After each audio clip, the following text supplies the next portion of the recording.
Okay, everyone, so let us carry on.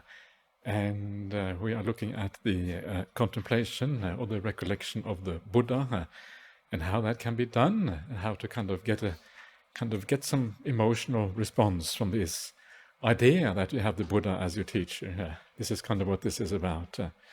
And I think the problem is very often is that we don't really understand what it is that we are dealing with when we come to the Dhamma. We don't understand, appreciate fully the impact of these teachings, what they can do for us. And I often think, sometimes we get happy for tiny little things in life, little gifts we get from somebody. Somebody does something kind to you, and we think, "Yay, someone did something kind towards me." And often it's very small things, and that's nice to feel that sense of gratitude and feel a sense of appreciation. But these are minds, really tiny things. But when someone gives us kind of the meaning of life on the plate, then sometimes we just shrug our shoulders, as if it, as if it was. We don't really grasp what these things are about and how profound they are. And so we need to kind of turn our mind in the right direction. And this is what these contemplations are about, to really grasp what these things mean to us as human beings. And that always starts with the Buddha, because the Buddha is where the Dhamma comes from, the Sangha arises from that. The Buddha is like the source of everything. And that's why it is very useful to have some appreciation, some contemplation, recollection of who the Buddha actually was. And so I just started with that this morning. And I talked a little bit about the Buddha, how he has this double qualities of wisdom and compassion. The wisdom is the profundity of his insight into the nature of human beings, and his compassion is the consequent desire to teach and to help people, precisely because he has the answer to, whatever issues are there, whatever problems there are in life. And this is kind of some of the baseline of what the Buddha is as a person. He's this extraordinary person who discovers some of the most profound things that are possible to discover in human existence, and that's kind of extraordinary. So another way that I like to think of the Buddha is to, one of the problems is when we read the suttas, you read them and it looks like these are teachings that were given to people 2,500 years ago, and they were maybe given in a different cultural context to different people. You don't really know who they are. And it can feel as if maybe they don't apply to us, because we are now so much later, different culture, all of these kind of things. But that would be to underestimate these teachings, if you think like that, because that's not really how they work. The way they work is that the Buddha, his insight, he has insight into universal principles. These are insights into what it is to be a human. It's irrelevant. Culture is irrelevant, really. So is time. All of these things are not really part of the equation anymore. The majority of religions in the world, and this is where these ideas come from very often, they arise in a certain place. They are like a people and their God, and they kind of, that God sides with their people against others, and it's all very kind of small and parochial and narrow-minded very often. And they're not really about universal principles at all. They're more about being protected and feeling secure and ensuring your next harvest is going to be abundant and these kind of things. That's what it really is about, your relationship with your God. And then Buddhism comes on the scene, and Buddhism really is about universal principles. It's an insight into, fundamentally what it is to be a being of any kind, really.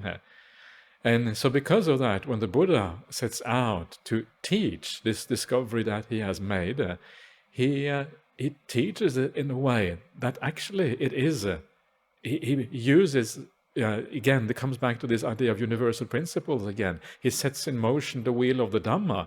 And the wheel of the Dhamma is basically this starting something that will not stop until the momentum of these teachings kind of reaches a certain exhaustion. Eventually it gets exhausted like everything else in the world, but it keeps on rolling in the world, and it rolls from culture to culture, it rolls from era to era, and it is equally valid wherever that wheel rolls on into the world, because it is about the this common human experience of being in this world.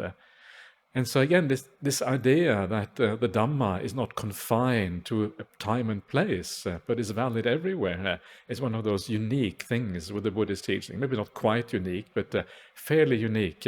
And again, one reason why I often find is Buddhism a religion? Well, in some ways it is, but in other ways it is not. Because the word religion has certain connotations that we're used to, and in some ways it's very different from ordinary religion. In some ways it has certain similarities, and so it's kind of hard to classify here, but it often is, it has kind of this extra dimension to it. And so when the Buddha started these teachings, and he knew from the very beginning that he was setting in motion the wheel of the Dhamma, he knew that he was not just teaching the people in front of him. That is kind of a very important point. He taught these things knowing that this would roll on, that this would carry on into the future. In a certain place he talks about 500 years, in other places we talk about 5,000 years into the future. So it would go on for a very long time. It would spread out. He could see that already at the beginning. The Buddha says, let no two monks go the same direction, spread out for the benefit of humanity, gods and humans. Give these teachings to the world. And so from the very beginning, he knew that this was going to be kind of carry on in this way. And so he gave these teachings, not just to the audience in front of him, but to anyone, any future audience that he knew was going to listen to these things. And for that reason, he couched the language, he couched his teachings in language that is accessible to anyone, regardless of their background, basically. You can, when you read these teachings, some of them, okay, sometimes there's a little bit of culture, kind of Indian culture, but generally that's kind of not really what's going on. It's about how to purify the mind, how to deal with things, how to be kind. And these are things that go way beyond, much deeper than culture. Culture is like the superficial surface of humanity. You go to different places. But just below that surface, you find the commonality of what it means to be human. And so that's why these teachings apply to everyone. And so when the Buddha gave these teachings, he had people in the future in mind. He had in mind people coming together here in Australia, in Europe, in the United States, all over the world, in Africa. I happen to know an African monk called Buddha Rakkhita. He's a monk in Uganda. He's a very nice monk, by the way. I met him a few times. So even in Africa, which is usually, you would not consider the Dhamma to be so strong, and it isn't, but he is one of these people who's bringing it even to Africa. So it's everywhere. It kind of spreads out into the world.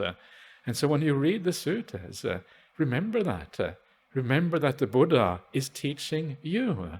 You are his almost like direct disciple. He had you, me, every one of us in mind when he gave these teachings.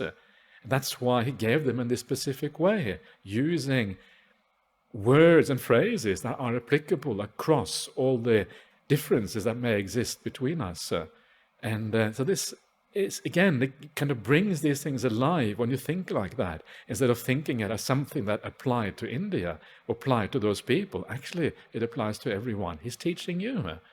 And once he's teaching you, it kind of, wow, he's teaching me, really? Okay, and it's just coming from compassion. Okay, I better be careful. I better read this really carefully. I better check it out, reflect on this, what is going on. And then as you do that, it starts to become much more powerful and much more interesting as a consequence. So this is how to reflect on these things, to kind of get closer to the Buddha as a person. And one other thing that I sometimes tell, I say these things pretty much in all the retreats that I teach, but one of the other things that I like to point I like to make is that sometimes it can be useful to go through the process of imagining a meeting with the Buddha.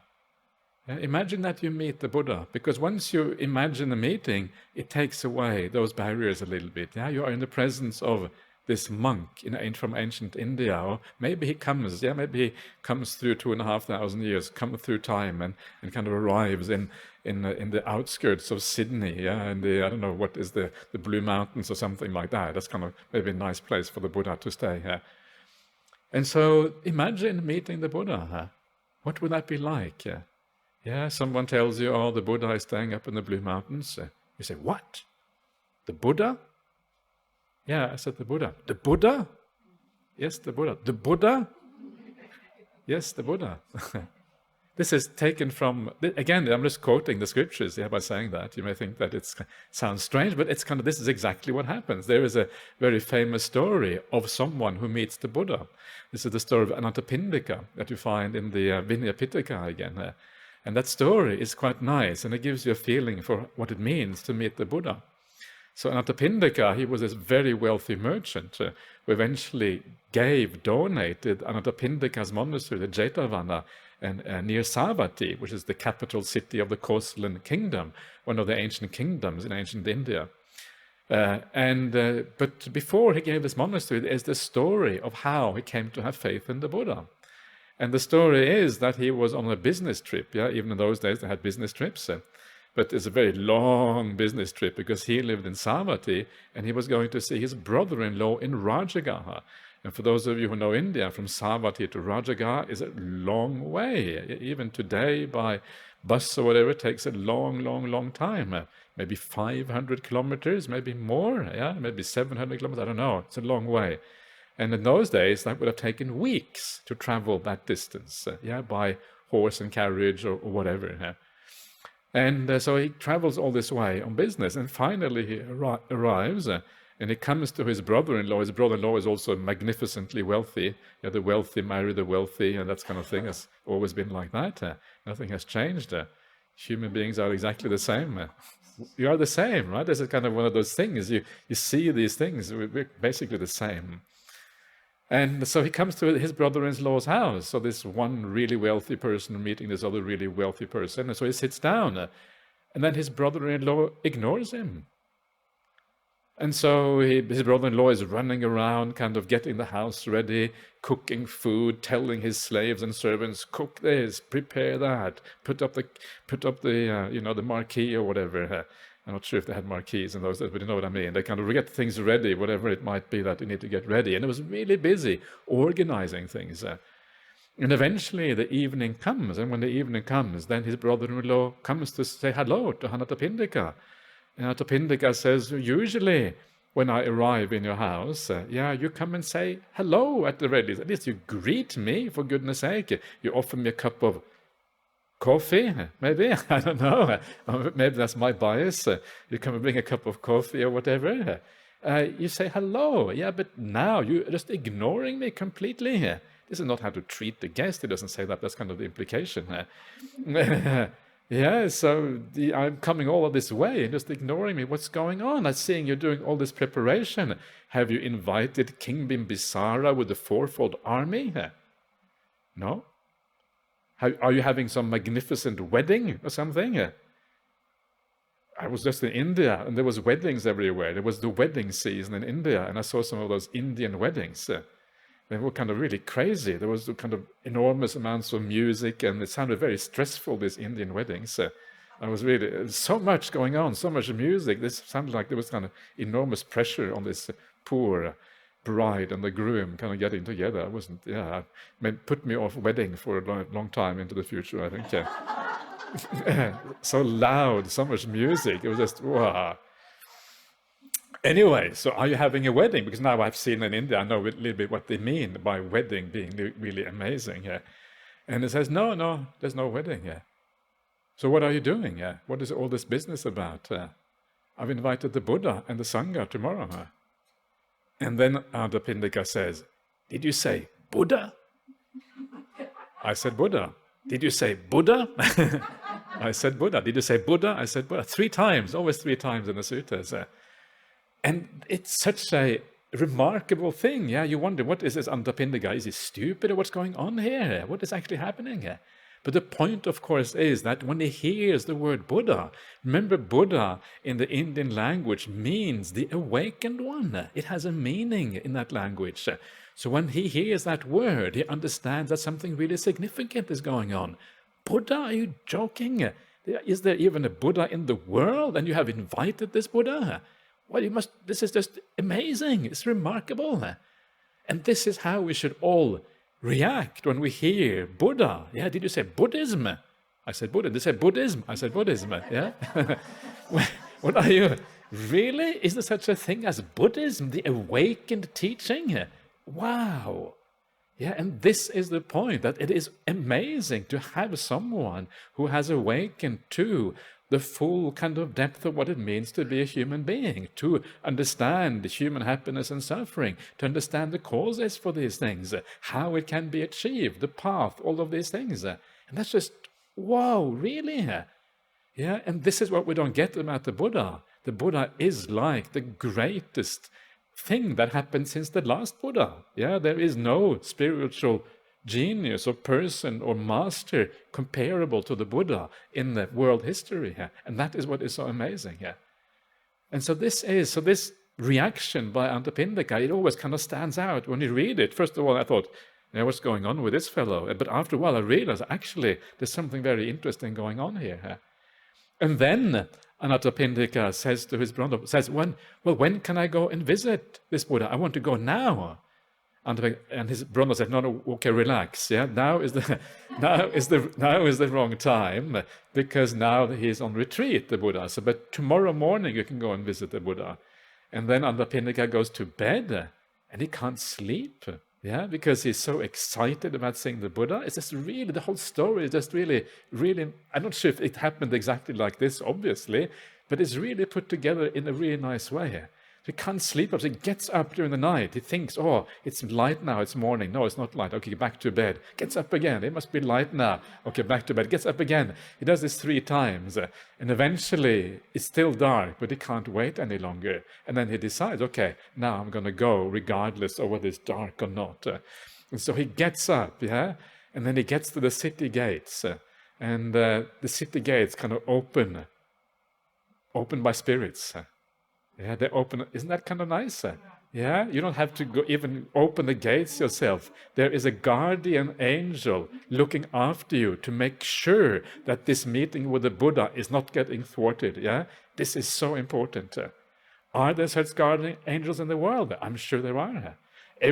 Most religions have talk about guardian angels. It's not just Buddhism, it's in Christianity, it's everywhere. I think we're all tapping into some underlying reality.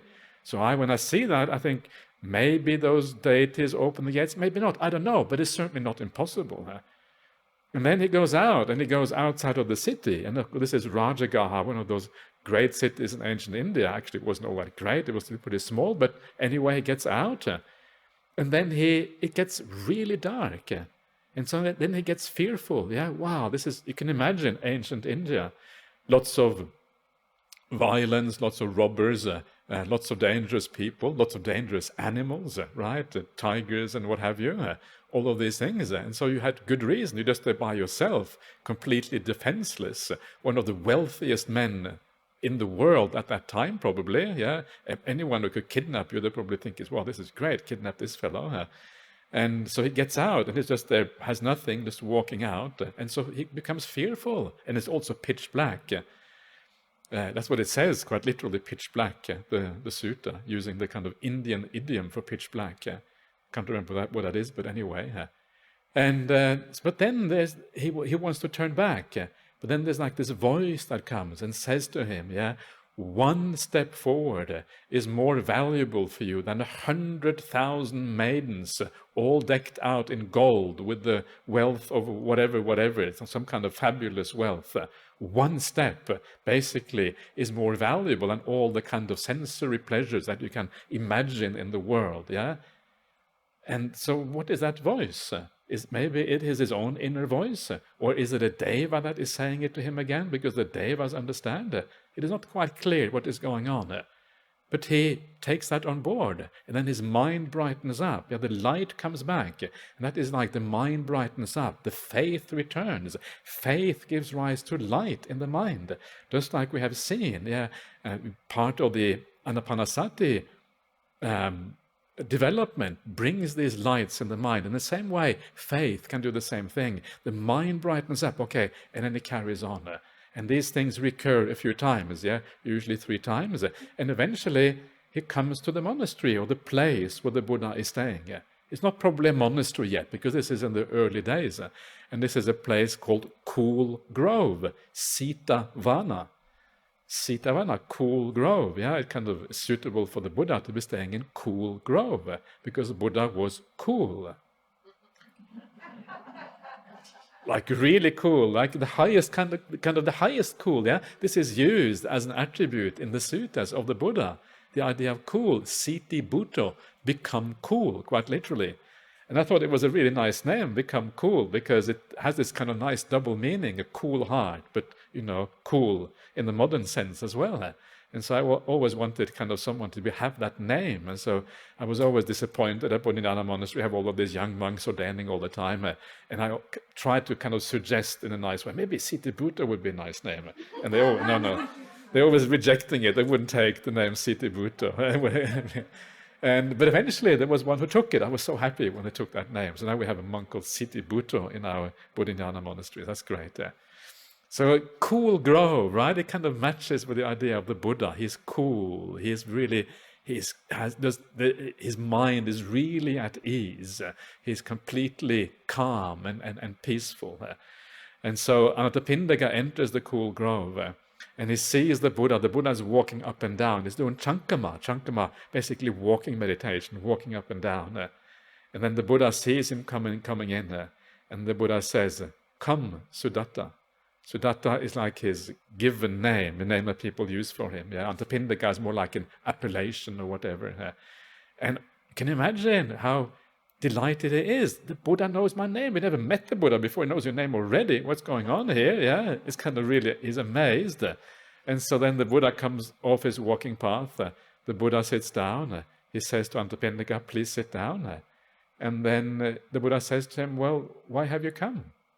And then Anathapindika doesn't really know what to say, and he says, "Oh, I hope you have slept well, sir." And then the Buddha gives him this beautiful verse, the one without defilements, the one with a purified mind, always sleeps well, or something to that effect. I haven't got the verses here, so I can't remember them off the top of my head. And that is really the kind of the extent. And no, actually it is not. And then the Buddha gives him what is called the graduated training. I think I mentioned that before. And the graduated training where you start with generosity, then virtue, then the danger in sensuality in the sensual world, then the blessing of renunciation. And then when the mind is ready, the mind is clear of hindrances, then he gives that teaching, which is special to the Buddhas, which is the Four Noble Truths. And just like a clean sheet without spots and defilements, when dyed with a dye, become beautifully dyed. In the same way, the mind of Anathapindika, being clean of spots and defilements, becomes well dyed with the Dhamma, and he sees the eye of the Dhamma arise in Anathapindika. Whatever has the nature to arise has the nature to cease, and then he becomes a stream entry, according to the story. I don't know if that is really happened quite like that. It's almost a little bit too fast, but who knows, yeah? Maybe it did, because the Buddha was a very powerful teacher in a sense. And when you have that kind of faith, well, then maybe it is what happened. So this is kind of what happens with this powerful faith. And then, of course, Anathapindika leaves and he goes back to Savatthi and he establishes the famous Jetavana, Anathapindika's monastery. And of course, the way that gets purchased is also the very famous story where Prince Jeta does not want to sell the land. And Anathapindika, he thinks like any good businessman, everything has a price. Yeah, every businessman is like that. Everything has a price. So just about jacking up the price enough, eventually he will sell. So he says, "I will deck the whole land with gold. What do you think?" And Prince Jeta says, it's an interesting story there, which Prince Jeta, he asked, "Well, what?" No, this is how it goes. How much would you like for this piece of land? And Prince Jeta says, "Well, even if you decked the whole land with gold, I still wouldn't buy it." And Anathapindika says, "Deal." Okay, that's what it says. Deal. Got it. Okay. And then Prince Jeta says, "Well, that was not really my idea." And then they go to court, actually, according to the thing. And then the judge says, "Actually, once you have given a price like that, that means it is a deal." And so Prince Jeta has to kind of accept that. And then he does cover the whole land with Hiranya. Hiranya is gold coins in Pali. And then eventually Prince Jeta gets a bit inspired as well, and he says, actually, enough now. This little corner here, I want to donate that. So he gives the one little corner of this land, which is kind of sweet. Yeah, it's kind of nice. Finally, you get inspired. You see the kind of amazing Anathapindika in what he does.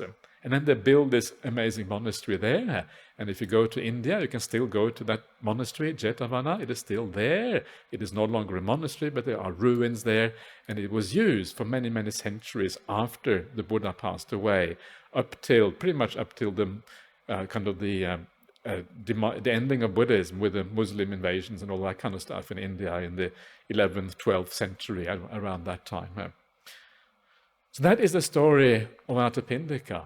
And we should try to kind of emulate that to some extent. Yeah, really try to understand what the Buddha is, what this means, the Buddha. And so this is why I was saying the Buddha coming to Sydney or staying up in the Blue Mountains, yeah, somewhere in the forest, the beautiful Australian forest in the summertime might be a nice place for the Buddha to stay. Yeah, maybe near where there's a water, maybe some spring water coming out of the ground or something like that, so you can have a bath and you can drink and this kind of stuff. So imagine if that happened, yeah, and you heard that the Buddha has arrived here in the Sydney area. Yeah, imagine hearing that. And then you decide, okay, if the Buddha has come, I better go and say hello at least, or see, actually I have a few problems. Maybe he can help resolve my problems. This is kind of what happens when you have a Buddha. That's why, there's endless problems in the world. So maybe the Buddha can help me a little bit. So you decide to go out and see the Buddha. And so you go as far as the road can go. Of course, the Buddha doesn't stay next to the road. It stays a little bit inside the forest. You get out of your vehicle and then you walk into the forest and you're kind of looking out for where might the Buddha be? Looking out for a suitable tree where he might be kind of sitting under or lying down under or whatever he's doing, depending on the time of the day. And eventually you see someone in the distance. And this is a person who looks like a monk, actually. Yeah, no hair, shaven head, and has robes, maybe not quite like this, but similar to what we're wearing now, not exactly the same. Fashions, even in monasticism, change a little bit over time. And you see the Buddha, and the moment you see him, you start to feel a little bit apprehensive. Yeah, because the Buddha, it may be a bit like Anathapindika, he comes into the monastery, start to feel a little bit apprehensive because the Buddha has a very big reputation. What is the Buddha going to do? Is the Buddha going to read my mind? Is the Buddha going to tell me off? What is going to happen when I see this Buddha? Yeah, is someone who can fly through the air and do all kind of things? This is kind of the reputation of the Buddha. Even though the Buddha says these things are not important, everyone thinks these things are important. And so you feel a bit apprehensive. You feel a bit scared, perhaps even, right? And this Buddha is just someone extraordinary. But then, as you approach further, as you come closer, you start to feel this aura, this vibe, the atmosphere of peace becomes very palpable. Yeah, it's almost as if there's a force field emanating from that kind of person. And you may have noticed this sometimes. You get in the presence of certain people and you just see them sitting there and you feel peaceful straight away.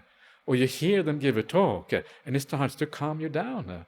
Or you go into a particular building and it's as if the whole building or the whole place has a kind of feeling to it that you tune into and you feel peaceful because of that. And some of you may have noticed that if you come to Bodhinyana Monastery just south of Perth in Western Australia, where I usually hang out, if you just coming into the monastery is already quite, to me anyway, has this feeling about it. It feels peaceful straight away. And if you go into the Dhamma hall, most people love it to sit meditation in the Dhamma hall at Bodhinyana because it has this kind of, it's palpable sense of something going on there, which is very unusual. Why is it like that? And I think that, the world is more mysterious than sometimes we give it credit for. There are all kind of things going on. Maybe there are devas around. Maybe the fact that profound meditators like Ajahn Brahm have meditated in that hall for many, many years has kind of imbued it with some sort of feeling, some sort of atmosphere, whatever it might be. But there is something about this, something about the mind of a powerful person has an effect outside of just that mind, and it kind of seeps into the world outside. And so when you approach the Buddha, you start to feel this vibe. And as you feel this atmosphere, you start to calm down. You start to realize there's nothing to fear here. There is some benevolence coming from this person, a sense of compassion, a sense of kindness. Why on earth am I afraid of this? And then you calm down. And as you come closer and closer and closer, you become more at ease because you understand there's nothing here to be afraid of. Yeah, the Buddha has this effect on people. And then eventually you go all the way up to the Buddha, and now you start to feel, reasonably at ease, maybe not 100% yet. And then the Buddha, you kind of look at the Buddha, you don't know what to do. Yeah, you're just an ordinary Australian, or ordinary Australians have no idea what to do when they come to the Buddha. Yeah, you kind of stand there kind of dumbfounded. Yeah, you kind of in the presence of this person, or ordinary Norwegian. Actually, I'm kind of half Norwegian, half Australian now, so not sure which half is which, but I'm kind of mixture. It doesn't matter. If you come from a Western culture, you don't really know how to deal with Buddhas. Yeah, it's really tricky. When I first came to a Buddhist monastery, I was scared, literally. Wow, what is going to happen now? And so you're a bit kind of, even though you calm down, still a bit apprehensive. And then the Buddha says to you, well, sit down. Yeah, please take a seat. And so you sit down. And then the Buddha says to you, well, why have you come? And you start to feel a bit funny about your questions. You realize your questions may not quite be worthy of this Buddha. Yeah, it's starting to feel. And so, oh yeah, I have some problems with my wife or my husband. Yeah. And then the Buddha the Buddha doesn't kind of bat an eyelid. Yeah, okay, of course you have problems with your wife and your husband. Everyone has problems with their wife and husband. That's part of life. This is kind of the way life goes. So the Buddha knows exactly what your problems are before you even arrive. Yeah, it's kind of bleeding obvious what your problems are. Yeah. And so the Buddha tells you some very simple things. The Buddha says, be kind, be compassionate. Remember, everyone is suffering. Sometimes you perceive the world in different ways. Also, that's why we disagree about the world. We disagree about what to do. Yeah, but just be kind. Understand that everyone, if you are kind and compassionate, then everything will be fine after a while, and then you can carry on again. And something very simple. The Buddhas normally don't give very complicated teachings. The more complicated the teachings, very often the less enlightened you are. Yeah, this is why I give very complicated teachings sometimes. And so the Buddhas are simple, and this is kind of one of the things you see occasionally he gives things that are very kind of abstruse and difficult to understand, but not usually. Usually he gives you something you can understand and grasp straight away. And so the Buddha gives you the simple teachings. And it is not what he says to you that is important. It is how he says to you that matters. It comes through those words, comes this feeling that here is someone who really wants your best, someone who cares for you, because he understands that you are suffering, he understands that you have problems in this world, someone who wants to be kind to you, and who is very, very peaceful at the same time.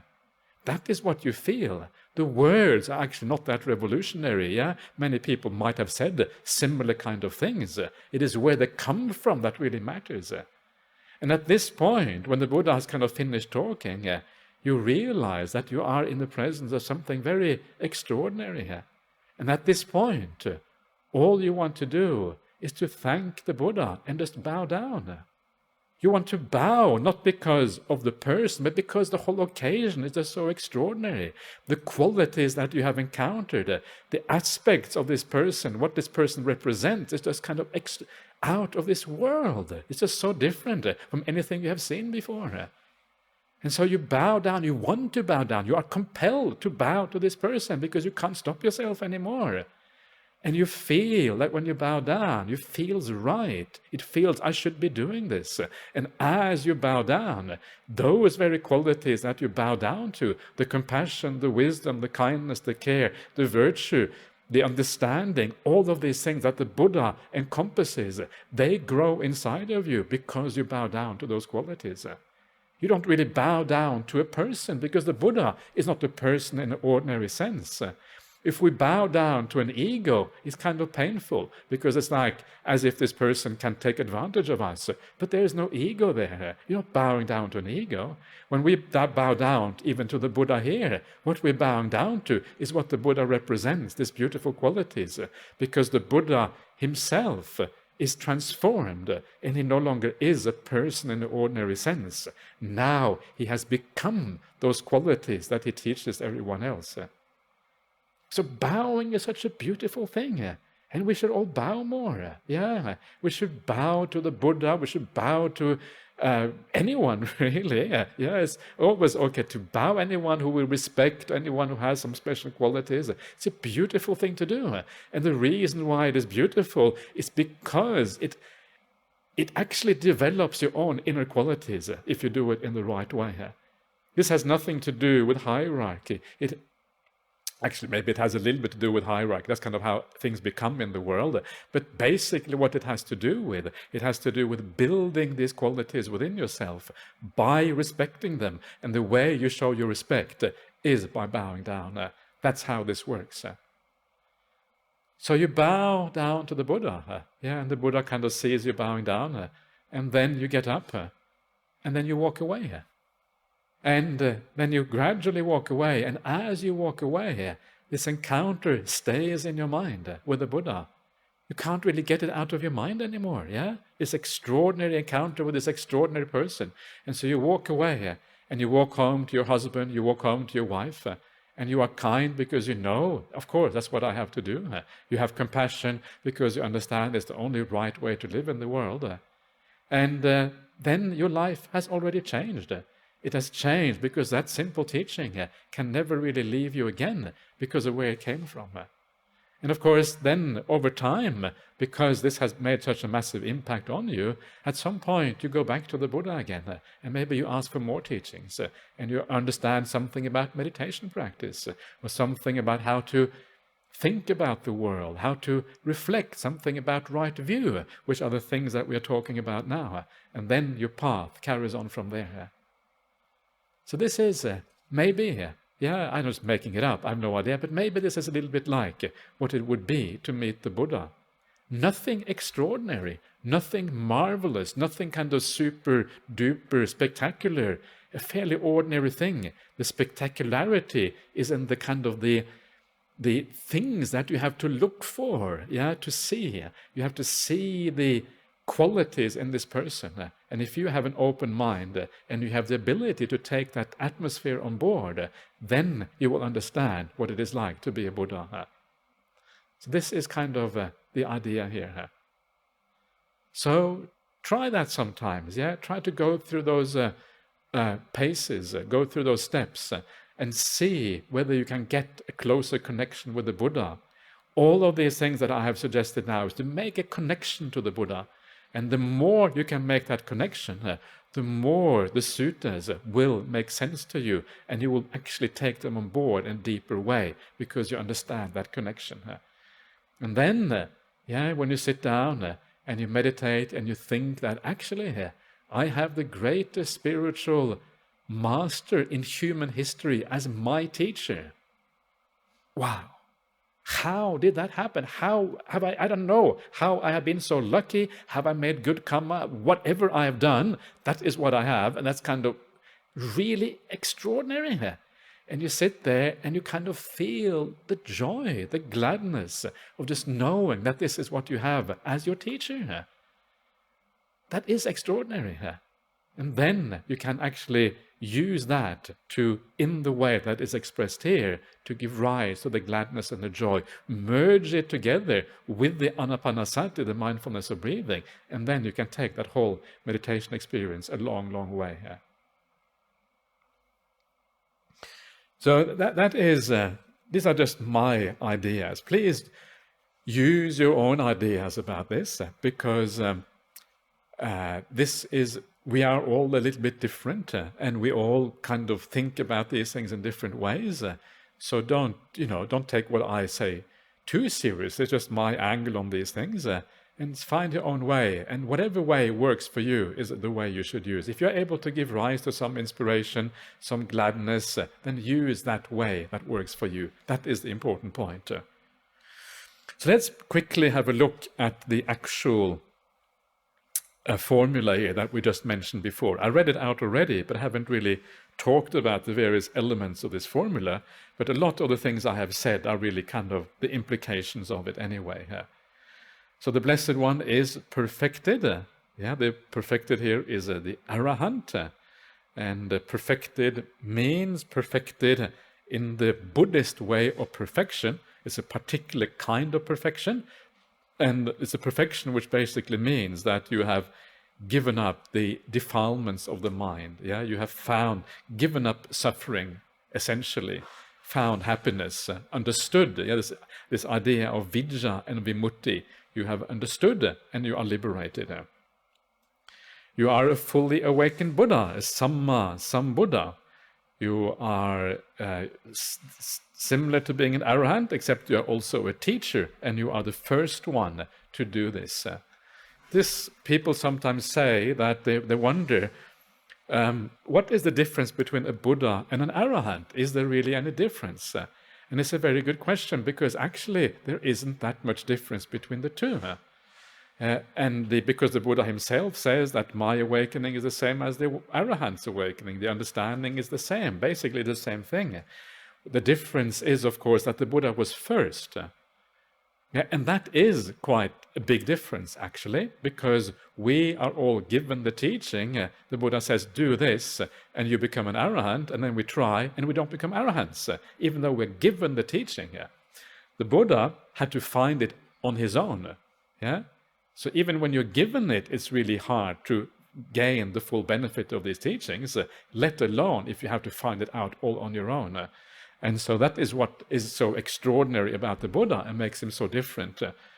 And that ability obviously then means that he was particularly insightful. He was particularly, I would say, also intelligent, because he was able to articulate these teachings in a way that other people can understand. So very spiritually insightful, also very intelligent on top of that.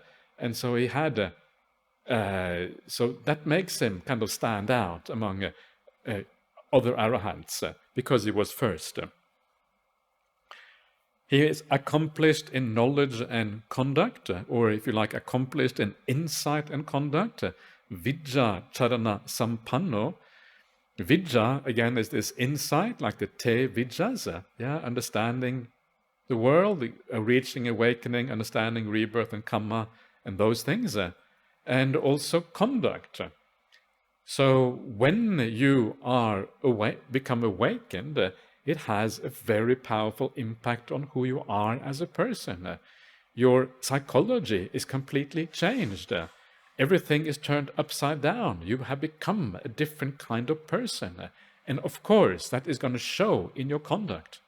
If all those defilements of anger and desire and delusion are gone, then all that is left is the opposite. All that is left is compassion. All that is left is metta, kindness. All that is left is renunciation. All that is left is generosity. So when we say that we have abandoned the defilements, it sounds kind of bland. Oh yeah, it sounds boring, giving up the defilements. What am I going to do then if I have no defilements? I'm not going to sit back and do nothing. It sounds kind of boring. But actually, the point is that the opposite is actually happening. So you have all of the opposite qualities. That is kind of the point here. And so that shows in your conduct. And so this is why we are able to have some idea who the awakened ones are in the world, because they behave differently. And in some suttas, the Buddha says, well, even just seeing an Arahant in the world is a great blessing. Because if you see an Arahant, if you see a Buddha, really, really powerful blessing. But even if you see an Arahant, even if you see a stream enterer, any kind of Aryan, it is very powerful, because you are seeing something that you're not used to seeing. You're seeing someone who is different, someone who is peaceful in the most remarkable situations, someone who never gets angry, someone who's always generous, always giving. Someone who doesn't really, not really interested to have anything themselves. They just want to live very simply here. Someone who is just different from any ordinary humans that you ever see, really. And seeing that is like an eye-opener. Of course, you have to be sensitive to it, and a lot of people are not sensitive to these things. But if you are sensitive to those things, it's like, wow, that is really interesting. And then you are drawn in by the mere conduct of people. And so conduct matters enormously. And conduct is also, as I mentioned the other day, we should use that to measure people, to know whether they are worthy of our confidence and faith or not. And sometimes we can see parts of people's conduct that is not really congruent or not really right. And then, okay, they are not worthy of so much confidence. You don't never judge too hard and fast, because it's very hard to know exactly what is going on. But at least we have some ways of deciding roughly. So then he has, next one here, he has holy, and this is sugato. And sugato literally means something like gone, well gone. Welfare is an ancient translation for that word. It usually means gone to a good destination. Sugatinyanti means you're gone to a good rebirth. And sugata is related to that. So you can say he is the one who has gone to the good destination. So one translation might be something like the happy one. That's also a possible one. Holy one is fine. I don't know if the word holy is kind of a roundabout way of translating sugato. Knower of the world, loka vidu. Yeah, so this is the idea of the world being very complex, knowing everything about the world, the various realms, the various ways to those realms, and knowing all possible ways that you can exist. Because if you don't know all possible ways that one can exist, then you don't understand happiness and suffering fully. So you need to know all of these things to understand happiness and suffering, to understand not just the human condition, but the whole condition of samsaric existence. All of that you need to understand to be able to make good decisions.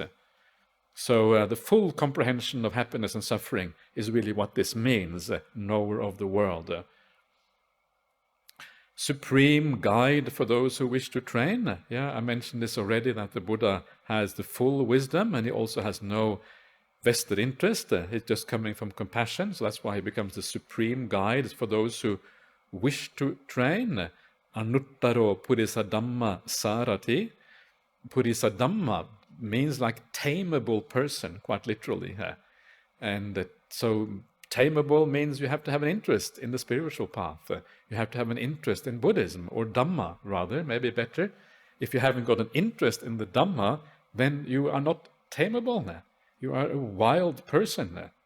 And there's not really any kind of hope for you, at least in this life. There's no chance for you to kind of be tamed, because you are just not inclining in that way. So being tamed, of course, is one of these words we use in Buddhism to pacify the mind, to get rid of the defilements, because the defilements are what make you wild, basically. The defilements make you restless, they make you moving around, doing all kind of things. We are the slave of craving. The slave whacks you over the back with the whip, and you say, yes, sir, and you run around like a mad person because you are the slave of craving. This is kind of the idea here. And it sounds quite terrible when you think about it, but of course that is the whole point. That it is quite terrible. That's why the Buddha phrased it in this way, and we don't quite understand it until we emerge from that craving and we understand what life without craving actually is like. Then we see, oh yeah, I was a slave of craving. Craving was telling me what to do. Usually we think that we are in charge of craving. This is my craving. Yay, craving is wonderful, yeah. do all kind of things in the world. I can kind of enjoy myself and all of it. Without craving, life would be completely boring and meaningless. Of course, craving is good. And we even identify with that craving. We become that craving. We are the craving, because the craving is what makes us move. And when we move in the world, our sense of identity which identifies with the idea of creation and moving and doing things, that identity gets satisfied. So of course, without craving, you don't satisfy the identity of the doer inside. So craving must be wonderful. It must be great. But actually, one day you realize that actually, no, I was not in charge of craving. Craving wasn't mine. It was craving that was in charge of me.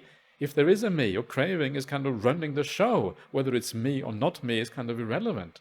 Craving is running the show, and I am the slave, and I am suffering as a consequence, because instead of being peaceful, instead of truly relaxing, truly being at ease, all I'm doing is running around and round. And where am I running? I'm running nowhere. I'm going in circles, back to the same point. Pointless running around, not going anywhere. That is what craving does to us. And so that is... So what am I talking about now? I'm talking about those people who wish to train. Yeah, they are, whether you are tameable or not. So you come and then you tame that craving, you tame those defilements that are so problematic, and then you become a tame human being. The Buddha is the teacher of gods and humans. The Buddha's awakening experience is superior to anyone in the world. Whether you are a god or a human is irrelevant. The Buddha is above all of that. That is kind of interesting. When I recently was in India, I went to the Sakapanya, where the Sakapanya Sutta was given. I think I mentioned that on the first day when I was here. This cave where the Buddha taught Sakka. Sakka is the king of gods, the Devinda, the lord of the Devas. So Sakka comes down to the Buddha, and Sakka is a bit shy, so he gets kind of the Gandhama to kind of play some love song to the Buddha. This kind of stuff is all very strange and very weird. And then of course Sakka comes down, and when Sakka comes down eventually, Sakka is just like amazing, this enormous light kind of lighting up the whole cave and the whole landscape around. And then the Buddha, he wants to ask Buddha all these questions, but then the Buddha said, well, will you admit that you have asked these questions to all of these other people first of all? And he says, oh yeah, I asked the Nigantanataputta, that's Mahavira, the leader of the Jains. I asked Purana Kassapa, who is a leader of one of the other sects. I asked Makali Gosala, who is one of the other leaders. Sanjaya Belatiputta, a third one. And the 6 of these leaders, he went to all of those. And then the Buddha said, well, what happened when you went to those? Well, when I went to all of those people, instead of me being able to ask them questions, as soon as they saw me, because the Buddha, Sakka is like this light, this magnificent present. It's like God coming into your presence, basically. As soon as I came, instead of I asking them, they bowed down to me and asked me. Because I thought I am God, right, appearing in the world. And so this is kind of where we have to be so careful. You see something magnificent and you take it the wrong way. You see like a god or a deva and you think, wow, this is just so splendid. This must be the absolute truth. Let me bow down to this god. But actually you have no idea what is going on. All you do is see something amazing and splendid, but what it actually is, you don't know. And it turns out, from a Buddhist point of view, that these devas, yes, they may be splendid, they may be magnificent in so many ways, but they're also ignorant, or they have at least a profound ignorance in the same way that everyone is ignorant. They don't really understand the nature of beings, or what it is to be a being. And so this is why the Buddha is the teacher of gods and humans, is to kind of make it clear, kind of a hierarchy of wisdom. Who is the most wise? And the Buddha is on top of that hierarchy of wisdom.